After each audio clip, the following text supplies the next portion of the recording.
Welcome to the Afterglow podcast, a space to practice yoga nidra informed by the ideas of Carl Jung and internal family systems. Each week we will work on a different life theme, giving us the opportunity to discover vast inner landscapes, sitting with all that life has to offer as we explore who we are. May the afterglow be as bright as the journey is deep.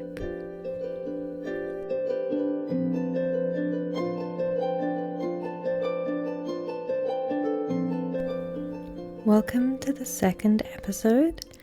Today we're going to be talking about the story of Jonah and the whale. It is a story beloved by Jungians and storytellers alike, and possibly even the crow in the background. It's the story that is rich with symbolic meaning and bursting with creativity, but it is also incredibly meaningful in terms of its potential to demonstrate the transcendent function. And I think that everyone in their life will be swallowed by several whales, or at least one very big whale, just once. So I hope that this episode comes at an opportune time for you, and that the story of Jonah and the whale gives you the chance to assess and connect and potentially redirect. I'm glad that you're here. Let's go into the belly of the whale.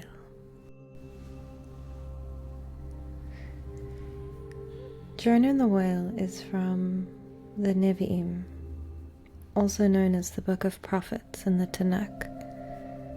The story begins with Jonah, a Jewish prophet instructed by God to go to the city of Nineveh, with God's intention that Jonah warns the people of the city to change their evil ways, otherwise he'll destroy them and the city. But Jonah has no interest in doing this. He effectively thinks the plan is stupid and pointless. And so Jonah is desperate to do his own thing. He has no interest in living out his role as a prophet and in listening to the commands of God.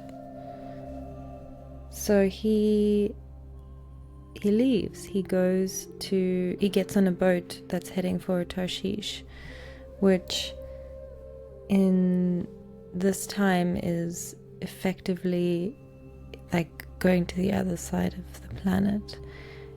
In reality, it's sort of roughly on the other end of the Mediterranean, but it could not be further away in the mind of the time. And so he gets on this boat hoping that God will sort of lose track of him. And obviously God doesn't lose track of him. God pursues him, intent on Jonah following his mission, his will to warn this town.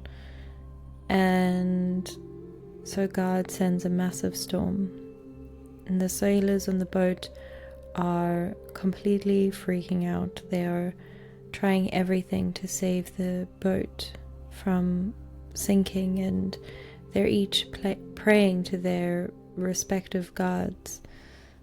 And Jonah the whole time is just below deck, sleeping, unconscious of the turmoil above deck. And so eventually they call on him, thinking, every prayer counts. Every person's God is potentially the right God to pray to. And so I think the captain goes down and gets Jonah. And when he gets up to the deck, he stays silent, knowing that it's him, that it's his God, he's to blame, but he stays silent, still willful of God's instruction to him. And eventually the sailors draw lots to find out who is the reason for the storm, and of course the lot falls to Jonah. And so the sailors start to interrogate him, and he is obstinate, but eventually they come to understand that he is running away from a divine calling. In an effort to save the sailors and to avoid further sins, Jonah convinces the sailors to throw him overboard into the water. And he does this because he knows that he can't throw himself overboard, for that is a sin, and he also doesn't want everyone to suffer on his behalf. And so there are some exchanges and attempts on the sailors' part to try and problem solve and come up with a different option, but eventually the sailors accept that Jonah's right and that he must be claimed by the sea. And so they do. And as soon as this happens, the storm stops and the waters are completely calm again. And God is merciful. He does not want Jonah to die, and so God sends a giant fish, often imagined as a whale, and Jonah avoids this giant fish, and in trying to escape it, he is swallowed by another, I think even bigger, great fish. And now he's inside of the belly of this whale. And he spends 3 nights here. In this time, Jonah is forced to accept the reality of his actions and the futility of his resistance to a force much greater than him. And importantly, it is in this time that he accepts his relationship with God. He accepts that there is a larger aspect to his role in life and society, that there is meaning in his vocation as a prophet. And he recites this poem, or he writes and recites this poem. The translation that I found says, "The waters closed over me, the deep engulfed me, weeds twined around my head. I sank to the base of the mountains. The bars of the earth closed upon me forever. Yet you brought my life up from the pit, O Lord my God.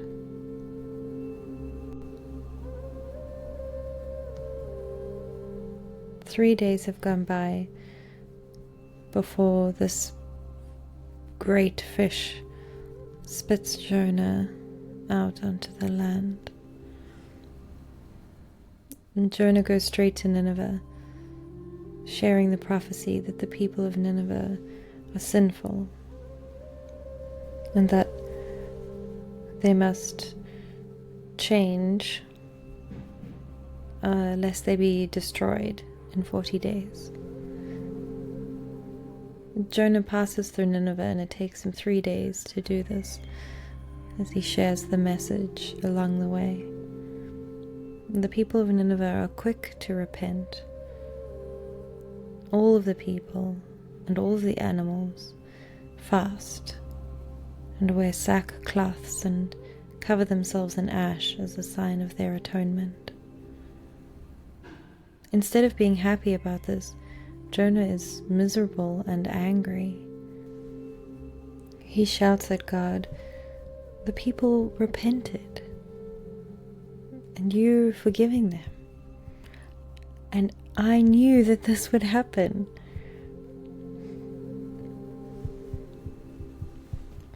He is angry because he thinks that the whole thing was pointless.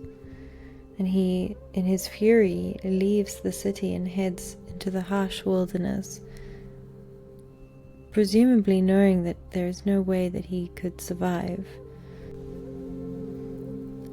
But again, God rescues him. He does this by sprouting a plant where Jonah is lying asleep in the intense sun, so that he is shaded and that he won't die of dehydration. Jonah awakens and he finds the plant above him, and despite his death wish, is grateful for the shade.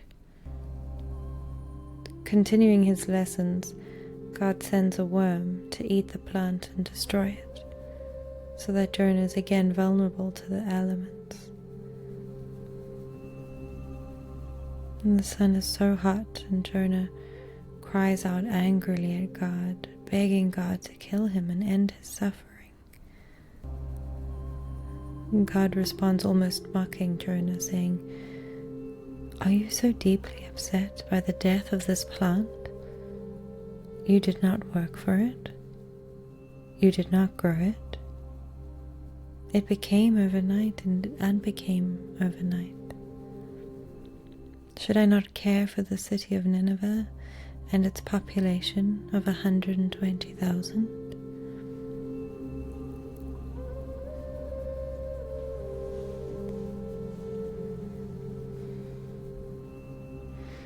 And that is the story of Jonah and the whale. The Abrahamic religions all take their own lessons from this story, and they focus on various aspects or details that give meaning to their beliefs and practices.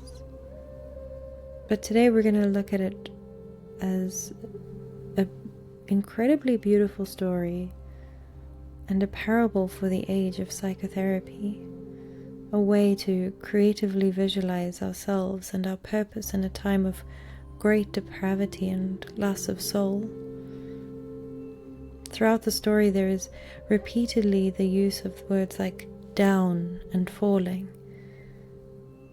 We understand that the more Jonah avoids his calling from God, the worse things become, or the further he has gone in the wrong direction. So hopefully, as we unpack the elements of Jonah and the whale, we can start to change the course we are traveling on in ourselves. So some of the psychological themes and some notes on the transcendent function, which is one of the primary reasons why Jungians love this story so much, is I'm going to discuss that now. But I want to start off by saying that there is an incredible Jungian-themed podcast called This Jungian Life. And several months ago, the presenters, who are all Jungian analysts, discussed Jonah and the whale from a Jungian perspective. And I have adopted many of their viewpoints on the story as a lens for the psychological themes. And I encourage anyone who listens to this to also listen to that episode for further insight into the way Jungians assess this story. When relevant, I'll reference if an idea that I'm sharing is from that episode, so I'm not taking credit for their creative interpretation. And I encourage you all to release any expectations of the story of Jonah and the whale in terms of accuracy or original intended meanings. These parables are as elastic as we choose to make them. Our interpretations and filters matter as much, and even more on a personal level. So we will be loose with the ideas and accept them as the gorgeous creative imagery that we need to go into our own waters, swim into the mouths of our own terrible thoughts, and find the meaning we each need to take away to deepen our relationship with ourselves. Some of you may dislike biblical notion of God, the idea of a personal God, or even the thought that anything could exist beyond what is provable. To this I will say, find comfort that I am in no way trying to spread any belief system. I have removed much of the traditional elements of Yoga Nidra from its original practice to how I teach it. And one of the primary reasons for that is to make it more secular. In fact, I believe it has two benefits. One is that it's less intimidating or imposing for some who don't want to be overwhelmed with all of these new concepts of yogic philosophy in order to do the practice. And then on the other side of the spectrum are the people who find the aesthetics of Indian or Eastern mysticism very appealing, but they don't necessarily want to actually engage with the core material and do the practice. They want to say the words and they want to look the part. So because of these two ends of the spectrum, my teaching method is very secular, doesn't require any belief system of any kind. And I say all of this because some people are incredibly averse to the word God or the concept of God or anything that feels proselytizing or even just espousing. So I hope that, and I will go more into it shortly, but I do hope that those people feel seen and understand that there is no requirements of you to buy into anything whatsoever. And to that end, I will often talk about the numinous. So, the numinous, specifically as it refers to Carl Jung's definition, he didn't come up with the term, but he definitely popularized it, especially for the modern popular usage. And there are several definitions that I can pull from online, but I would rather speak from the heart as I see it and understand the concept. To me, the numinous is an object, or it could be an independent force that we can point at and describe in lieu of understanding. And it is also an experience that we can have that is somewhat pointless to describe. The numinous can exist for each of us in our own hearts as we feel fits best, but it explicitly points to a spiritual or elevated experience or force/object that is beyond comprehension. For some, they may imagine it as God, a being in the sky, as they have maybe been raised to imagine as part of their religious instruction. And for others, it's a nebulous energy that permeates the entire universe through realms or dimensions that we cannot experience in human bodies and minds. It is not unknown to our exclusion, but rather a calling for us to find and make it more known within ourselves. Our definitions can stretch it or morph it as we require, and perhaps most importantly, it is something that drives us to fully engage with who we are beyond the surface reactions to the pains and the joys of this world. So for the rest of the episode, I will refer to God, and please know that when I do so, I'm almost always referring to the numinous, the unknown. And these stories were written thousands of years ago, There's nothing to be threatened by the nature of them. They are people creating archetypal structures that house some of the incredible human experiences, both internal and external, both individual and collective.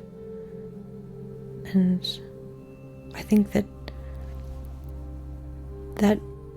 alone, that they have survived for so many thousands of years, been related to in so many different cultures or ways, is something to be in awe of.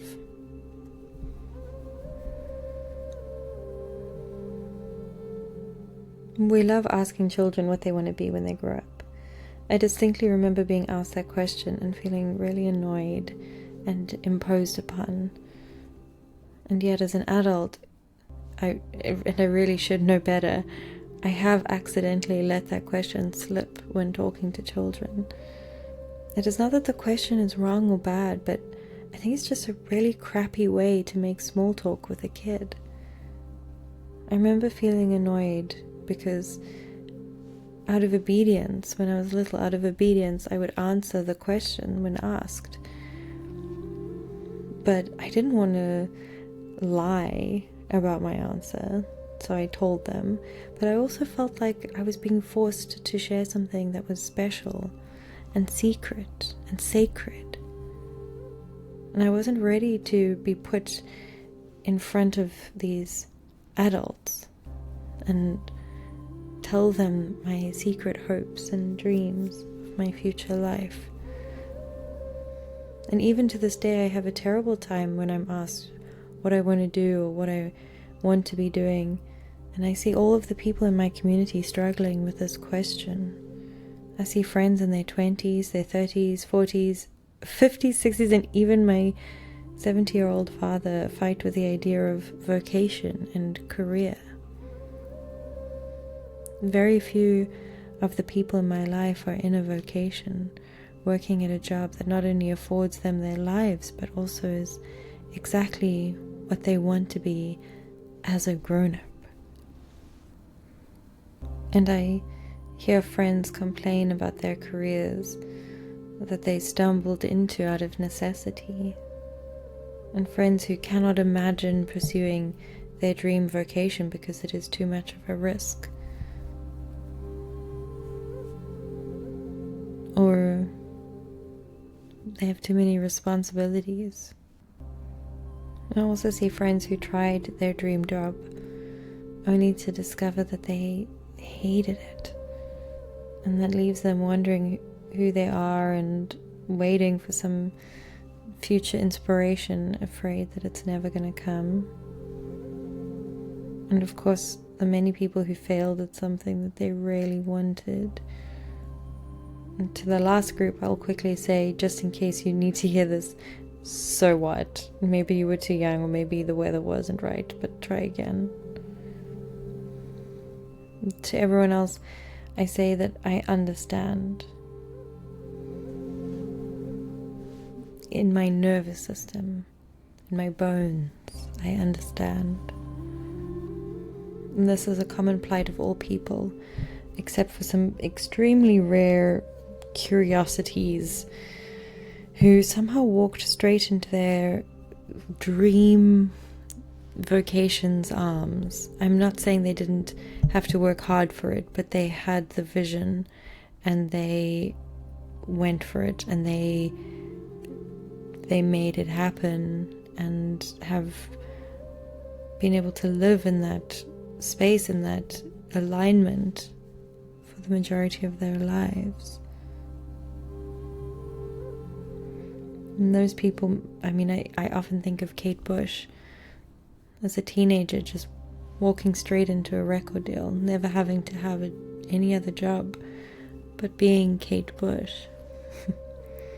And the story of Jonah the whale doesn't have to be about vocation. It can be about a spiritual practice. It can be about whether or not to have children, whether or not to become a monk or a priest or open a business, move countries, change your gender. And I encourage you to use the parable in any way that feels right to you. Although I will focus on vocation predominantly in this podcast, but please know that the approach that you take doesn't have to be about vocation. And also you can do this yoga nidra multiple times for different things. Because essentially the story of Jonah and the whale is about ignoring the messages and ignoring the purpose that we need to be following in our lives. There is a deep inner knowing. Some part of our unconscious mind knows and wants us to reach forward and attain this thing. And then some other part of us is blocking it, is insisting, no, it won't work because X. Or, but I've already committed to this path and I have to save face or think about what I'll lose if I change direction now. I can't be wrong. When it comes to doing yoga nidra and doing this experience, while I mean it when I say you can do it for many different things and you can do it multiple times, I do encourage you to use it not too frequently so that it loses its efficacy. It should be done with reverence because it has the potential to help you transcend, to help you level up in your life and how you approach some pivotal aspect of the way you live. And that is no small feat. And I do not take it lightly, nor should you. So, God wants something of you, and you say no. God gives you a gift, makes you a prophet, asks you that you use your skills, but you run away. Where do you run to? A marketing job? Did you get into coding? Did you find yourself briefly enamored with the views and possibilities? Maybe you drink the startup company Kool-Aid and you think that you could really change the world with this new product. Or you accept crappy pay for an NPO and get nowhere and feel like you are lying when you say you care about the work because you're so exhausted that it's hard to feel genuine enthusiasm about the work anymore. You find yourself tapped out, at a loss for feeling awe or curiosity. And you know that there is something deep inside of you that has the capacity to feel awe and curiosity, and for some reason it's just not coming out. In this Jungian life, the podcast I mentioned earlier, and in the Jonah and the whale episode I mentioned, they beautifully describe the sailors as the creative faculties of Jonah. Jonah, the ego position of this, let's call it dream, is trying to get this energy, this momentum, or to use Jung's language, libido, to move in the direction of his choosing.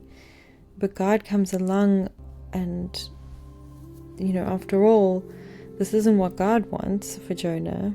So, to say it in a more secular way, it's not in line with the gifts that Jonah has been given. No offense to people who are born to be in marketing or born to code, I know you exist. I grew up with a sibling who was putting computers together at 6 years old with absolutely no help or external inspiration. Anyway, you've got these creative gifts, the sailors, and they're tired. They're extremely tired of trying to sail a ship in these conditions. And they do what one should expect them to do. They throw you overboard. They send you into a depression. You can call it a creative slump. You can call it writer's block, or just shutting down, being in a funk. Except really they're all forms of depression. It's a very vast spectrum. And this depression comes with anxiety, perhaps, numbness, loss of enthusiasm. And the conscious mind shuts down because when we continue to force ourselves away from a path that we are meant for, we get exhausted. Too much work is being done defending against the current. Too much force is being done being obstinately stuck on a decision, on a determination to go in a direction that is not the right course for us. And so we find ourselves in the big fish. Any Jungian would tell you that this is a metaphor for depression or a depressive spell. Sometimes people don't like the label of being depressed, and they find that considering themselves being in a depressive spell is a bit more palatable. And I get it, I understand. It feels like less of a commitment to something, and that's fine. But you know, you're in bed in the middle of the day, or you're doing too many drugs, or developing psychosomatic disorders, and before we know it, the light in us has gone out, and maybe it's a depressive spell, but we can overcome it. For 3 days, 3 weeks, 3 years, 3 decades, we stay inside this whale until eventually we reach upwards. And this is the transcendent function. We acknowledge that we have resisted. We sit in the uncomfortable truth that we got where we are because we insisted on it. Sure, there are other people at play, and perhaps they helped nudge us in the wrong direction. We can make bad investments in jobs and people, in cities, in houses, whole careers. And it's really hard to sometimes accept that we were active participants in every decision along the way. And not to be insensitive, I understand that there are some very real-world responsibilities, and at the end of the day, school fees need to be paid, and sometimes we are just not ready to stand up to someone with a stronger opinion or objective, whether it's a partner or a parent. And I will speak to the constraint of responsibilities later, but right now I am saying, hey, wake up, man. The longer you deny that you hate what you're doing, but you're still the one choosing to do it, the longer that you will stay inside the whale. And really, I cannot actually encourage anyone to do anything. I can tell you that it's up to you to get out of the whale. And that's all I can do. It's still up to you. You've gotta find the transcendent. Transcendent function is a third place, and it is a pivotal and extremely important aspect of Jung's concept of individuation, which so much of the Yoga Nidra I teach is all in line with the desire to individuate. The quote or the description of the transcendent function that's on the International Association of Analytical Psychology's website, and they're the umbrella organization for all Jungian training bodies. And they describe the transcendent function as this. The transcendent function is one of the core concepts of Jung's model of the psyche. It is an attempt to explain the phenomenon of psychic change and development.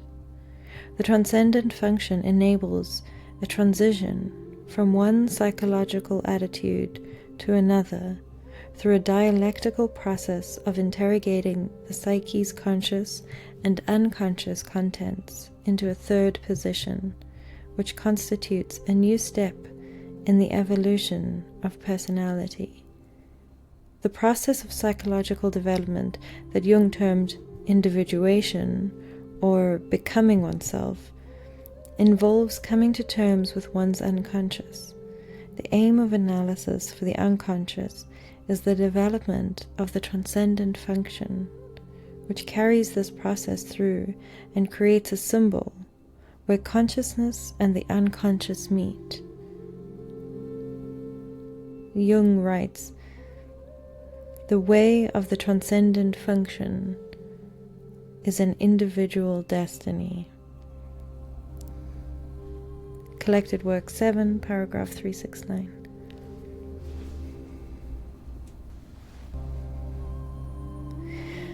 So we can see in the symbol, in the story of Jonah, this acceptance, the acceptance that he has refused and that his refusal has consequences, and that he needs to return to some original source, that his effort to align with a path that is uniquely his is a powerful and truly relatable symbol of the transcendent function. This process of bringing together the conscious and the unconscious. And in this case, the unconscious is seen as God, Jonah is the conscious, and the whale is the depression, which acts as the mode to transcend, to evolve Jonah's personality. And so now it's been this deeply dark, literally dark time, suffocating, claustrophobic time for Jonah. He wanted to die. He wanted to die. He asked the sailors to throw him overboard. He needed things to change. It became untenable. And now he's in this whale and he's forced to acknowledge that he has been an active participant in his suffering. And that's a tough pill for anyone to swallow. But he does it, and he has this aha moment. And soon after that he is released from the depression. And he has all of this energy, and he goes into Nineveh, and he does what God has asked him to, and he shares with everyone, you need to change your evil ways. You need to repent. And his energy works, and everyone very easily, very quickly agrees. And then comes the part of the story that I find to be the most dramatic part of the story, and it's not the one pictured when we think of Jonah and the whale. It's not the romantic image of him being inside the ocean, inside this belly of a great fish. Instead, it's him having done the work, and he is bitter and angry, miserable at God. Because he's done the work, and he feels like it was all pointless. What was really achieved? It was so predictable. Some part of Jonah still wants him to perish, is still fighting, is still pushing back against the unconscious. And reading many religious takes on this part of the story, it is often written that people don't know why Jonah responds this way. But I think I understand. I think I know that my worst tendencies still linger long after an aha moment. But my mind wants me to think that an epiphany should be the moment, right? But there are still parts of me that require nurture, require attention. And I think that the internal family systems offers a great framework to understand this self-sabotage. When things work, we have some crisis of identity, a crisis of conscience, a sense of foreboding that any number of reactions can take us back down to despair. Because some part of us wants us to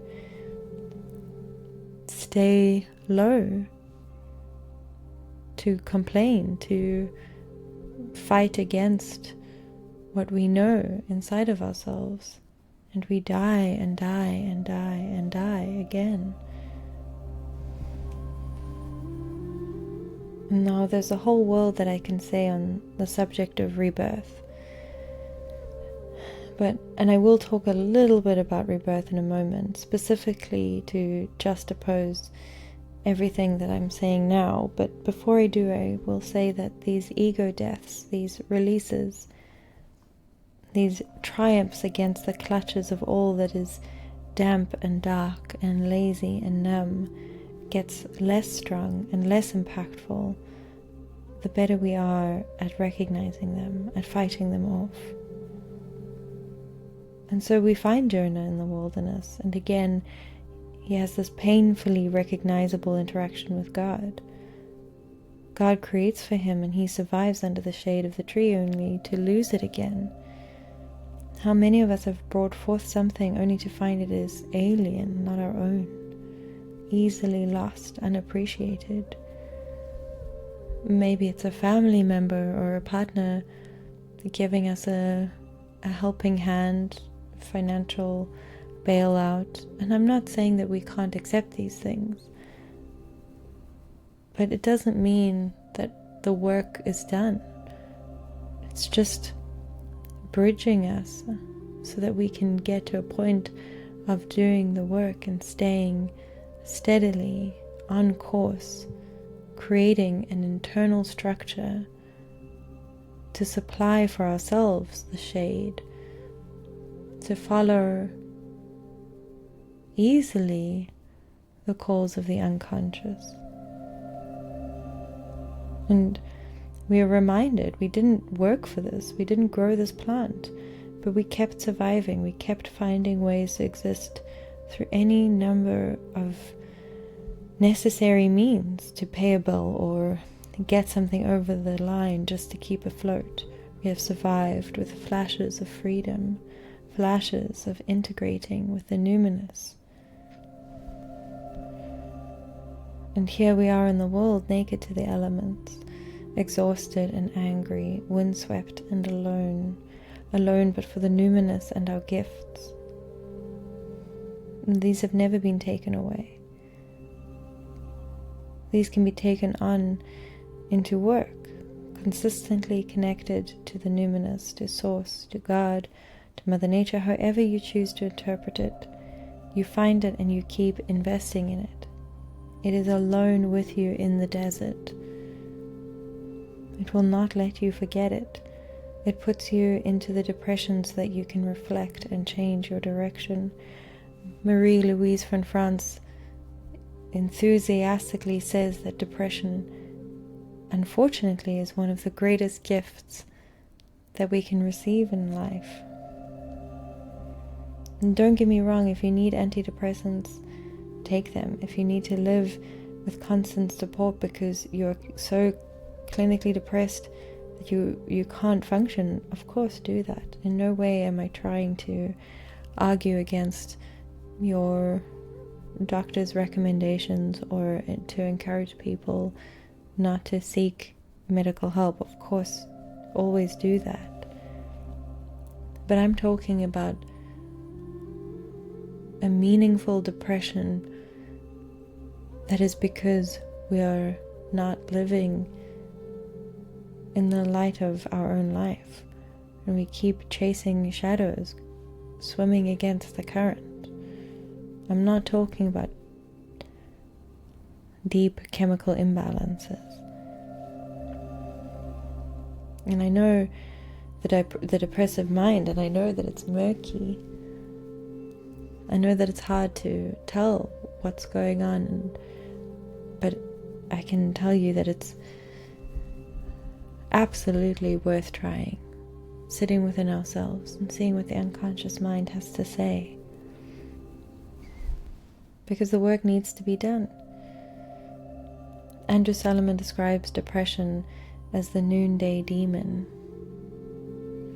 And I invite you to demand that it let you do your work.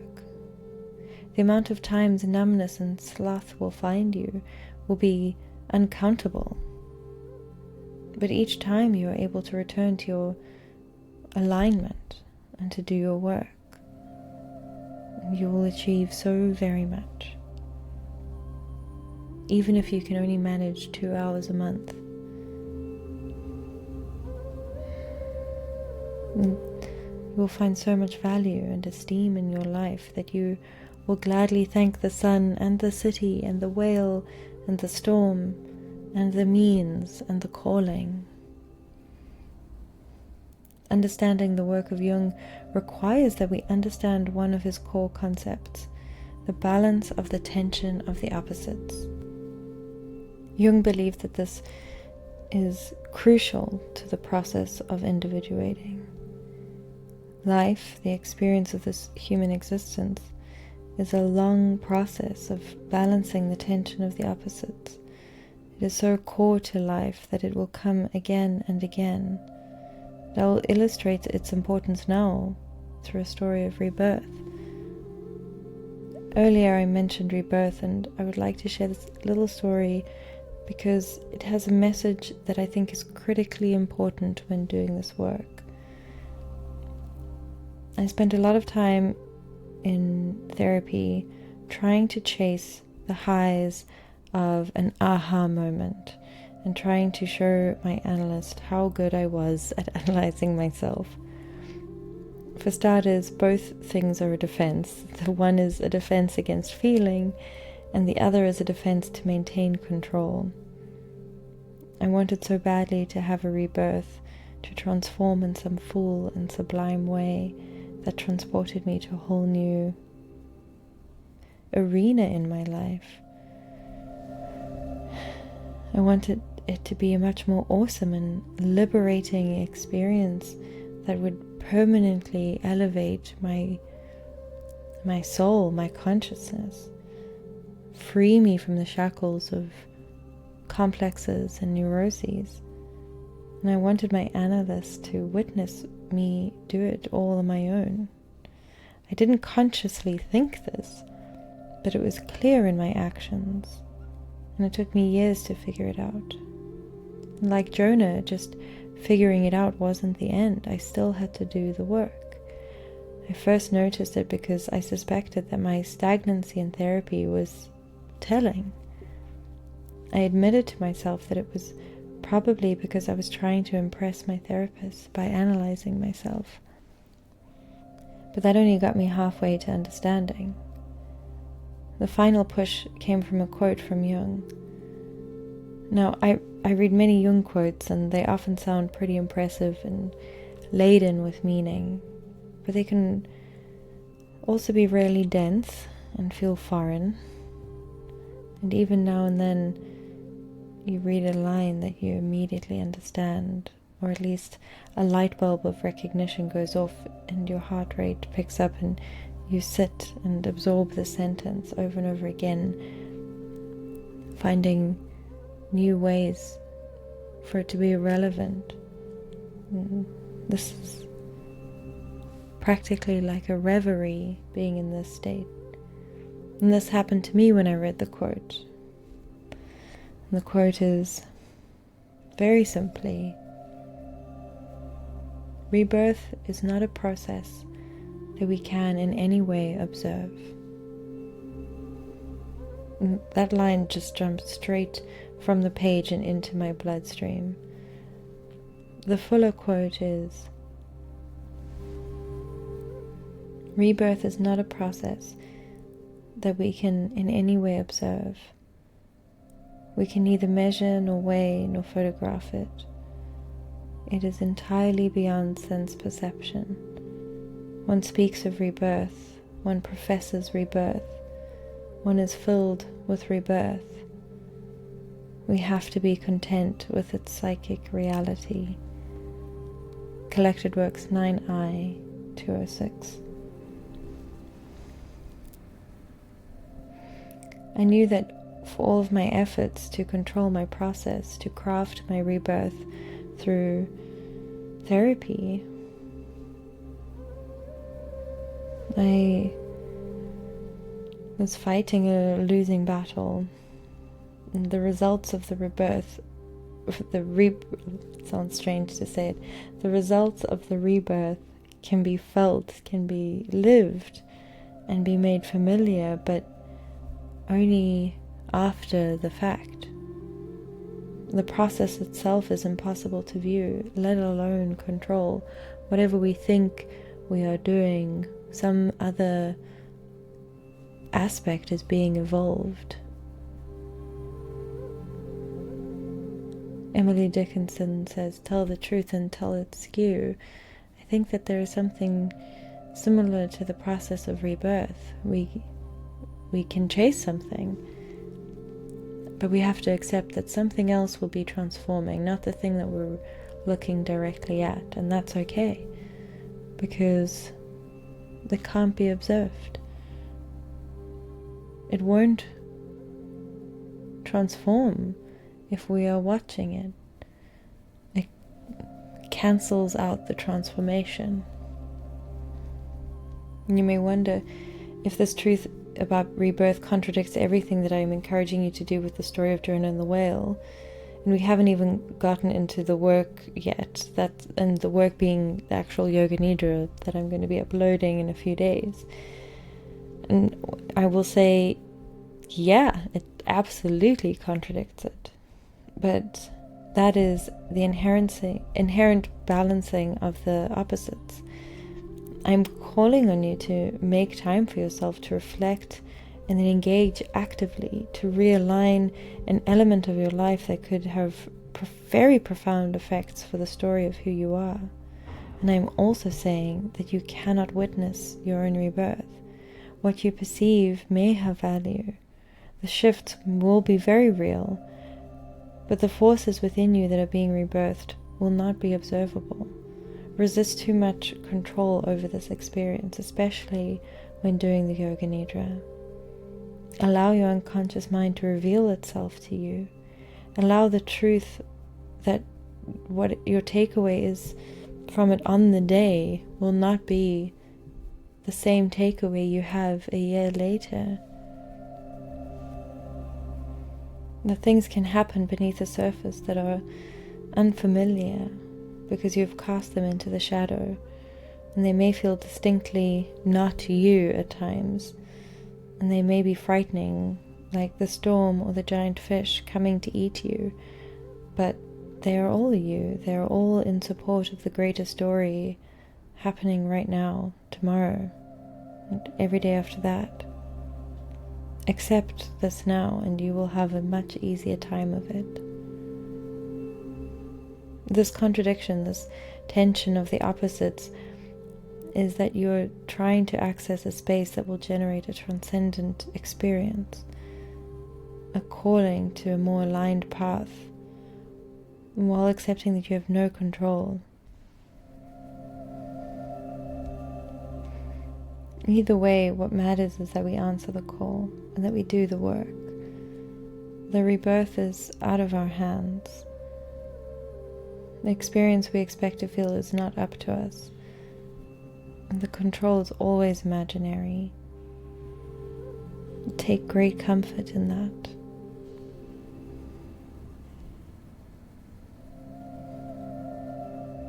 Some considerations before the Yoga Nidra experience. In a couple of days, I will release the Yoga Nidra for you to follow along, and prepare some time to listen to it so that you can be alone and undisturbed. Many practice Yoga Nidra lying down, but everyone falls asleep. I suggest sitting up in bed or on a couch, or if you really are prone to nodding off, on an uncomfortable wooden chair. Traditionally, we encourage lots of comfort, blankets, pillows, but that doesn't work in today's society. We are also sleep deprived. So when you think about all of this, also think about creating time and space. It will be an hour, maybe less, never more. Earlier I mentioned responsibilities and the fear of doing something like this that might, for example, make us want to have a career change that could mean significantly less money, and you have responsibilities like school fees or medical costs, rent, all these things.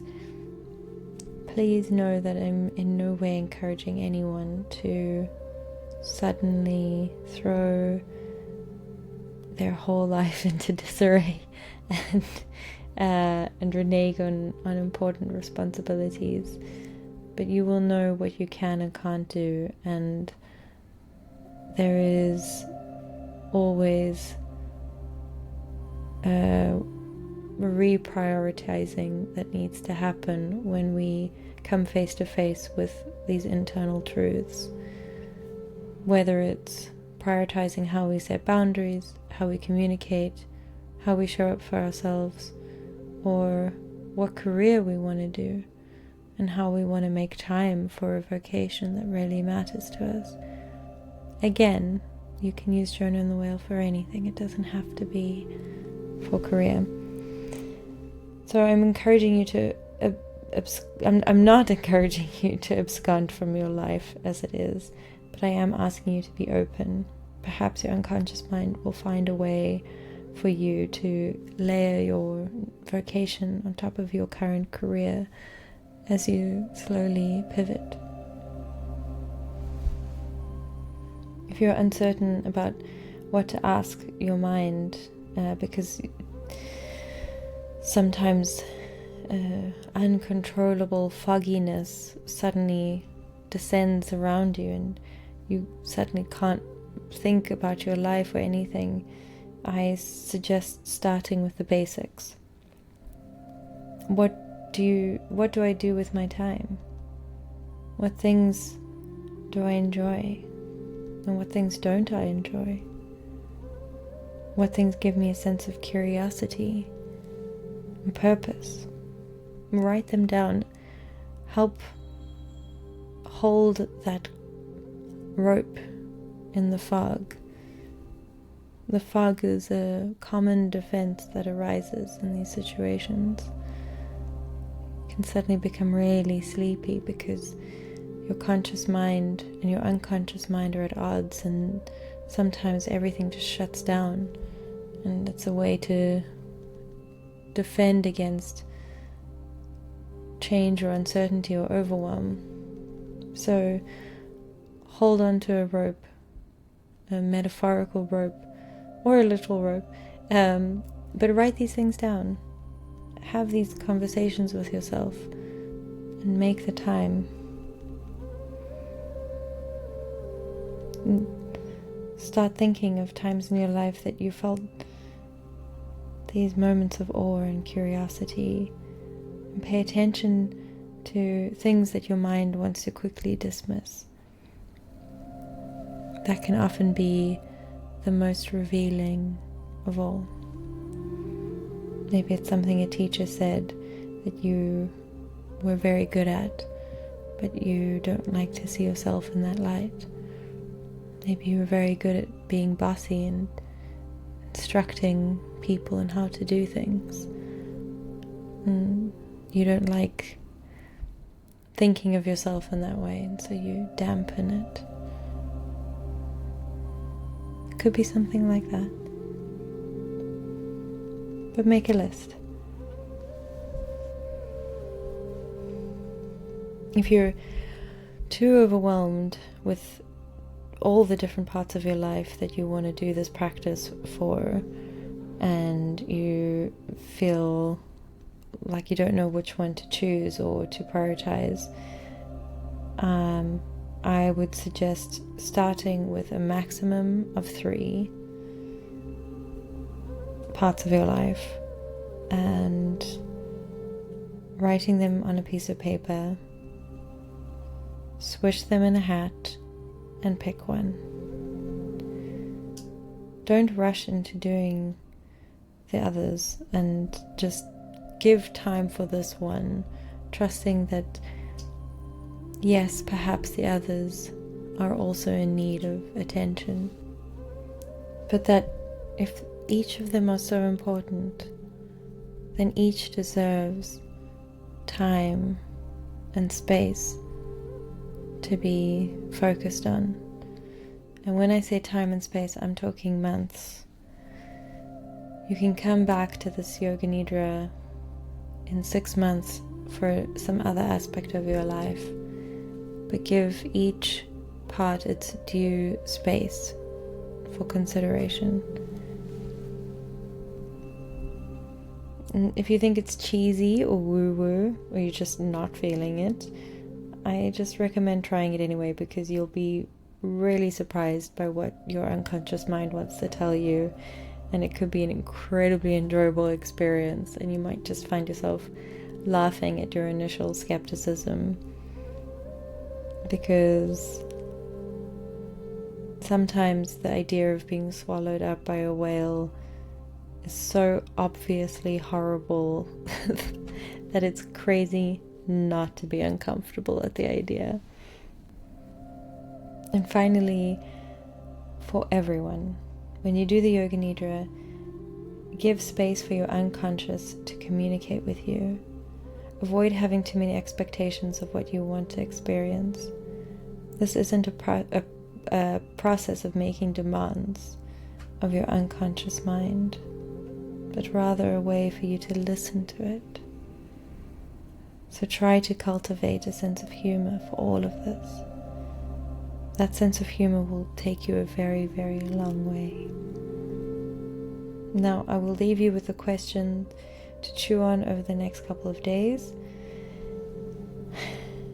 You can write it down, you can talk about it out loud with yourself, with a friend or a therapist, anything that you need as a way to prime yourself for the Yoga Nidra. So the question is, what is the story of my life? And what would I rather it be?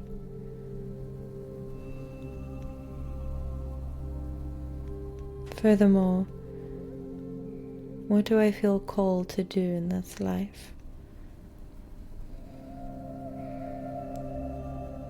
Or another way of phrasing it is, what do I feel called to be in this life? Now is not the time for false modesties or feeling guilty over asking for too much. That is just a distraction. This isn't about asking for more than you have. It is about finding clarity on what already belongs to you.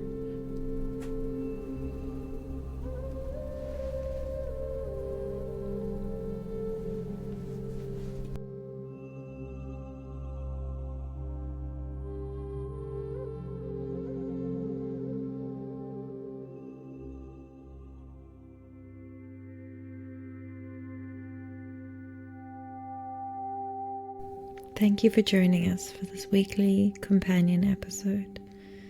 It really does add to the experience that you will have in Yoga Nidra. The Yoga Nidra will be uploaded in a few days, giving you time to reflect on the questions that I've asked you.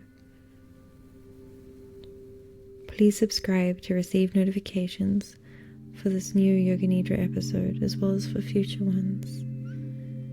Thank you for adding your light and kindness to the world and for doing this important inner work.